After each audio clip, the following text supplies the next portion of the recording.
On October 27, 1985, a man and his son were walking on a plot of land. They were looking for a place to build a house on in Parker County, Texas.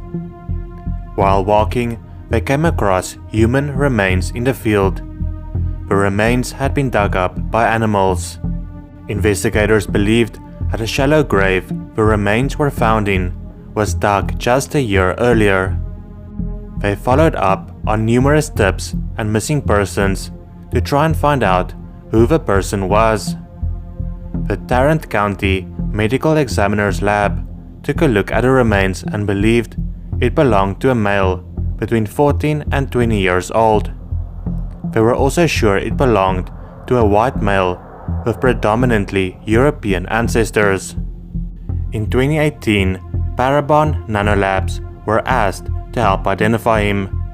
They took the DNA from the investigators and were able to predict the hair color and some facial features. This is the picture they came up with and believed this is what a man looked like. It was shared around, but no one came forward had recognized him. In 2019, with more DNA testing, Parabon Nanolabs located family members of the man. It was a struggle to find the correct family members because someone in the family was adopted. Finally, they believed that they knew who the parents were of the man. They then went to the University of North Texas to do DNA tests on the parents. After more testing, they were able to confirm that the man is 22-year-old Billy Fiegener. His parents told investigators how Billy went to work in California back in 1985, and they never heard from him again. This led investigators to California because they wanted to know what happened to Billy. There they learned that Billy worked with another man by the name of Forrest Effington. The pair of them would steal coins. At one point, Billy decided to go solo, but he was caught. Forrest was worried that Billy would rat him out, and he decided to take the life of Billy. A surprising amount of people knew about this, and that is how investigators learned about all of this. In 2020, when police felt that they had enough evidence to charge Forrest Effington with taking Billy's life, they also learned that Forrest passed away just a month earlier due to a heart attack in a prison. The investigators are still unclear as to why Forrest and Billy was in Texas and not California, but other than that, they believe the case is solved after so many years. This is the only picture of Billy, since all the other photos of him were destroyed during Hurricane Katrina. I am exceedingly proud of our investigators and the agencies which assisted us in solving this case.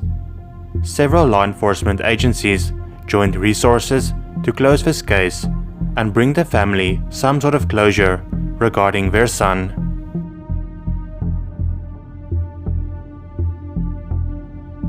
Melissa Lee was a 15-year-old girl from Bothell, Washington. She was abducted between 9:30 p.m. and midnight on April 13, 1993 from her home. The next day on the 14th, her body was found in a ravine in Everett, Washington. It was clear that she had been strangled and assaulted.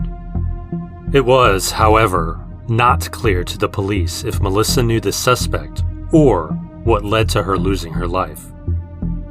In an address book belonging to Melissa, the police found the name Michael on one of the pages along with his number. He was interviewed several times. The police learned that his name was Alan E. Dean and that he was 35 years old. The police found it interesting that he went by a different name. They also learned that 35-year-old Alan was dating 15-year-old Melissa.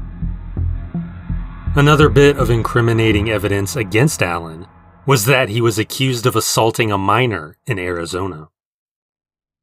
The police felt confident that he was responsible for what happened to Melissa, but they did not have enough evidence against him.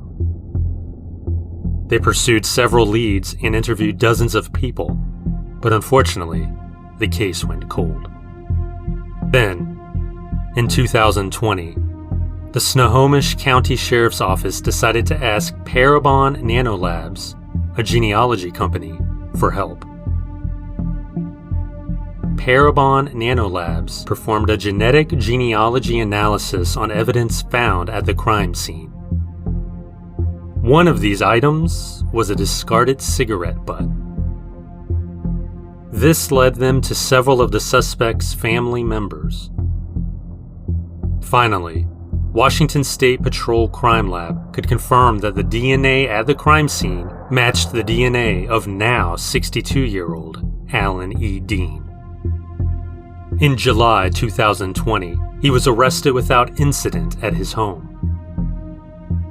Adam Fortney, a Snohomish County sheriff, had this to say.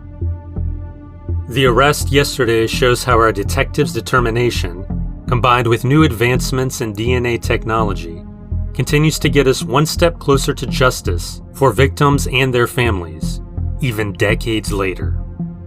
Investigators said the case is still under investigation, and they asked that if anyone had information about Dean's activities around 1993 to come forward. Investigators said the suspect used a fake name of Mike or Michael. Alan E. Dean remains in the Snohomish County Jail with bail set at $2 million. Melissa's mother, Sharon Lee, said, "I'm just happy to have lived long enough to see this happen. I hope he rots in hell." Melissa's mother feels she finally has answers. I'm just happy I got to live long enough to see this happen. I can't do it. Whatever you want to do, it's totally fine. I hope he rots in hell.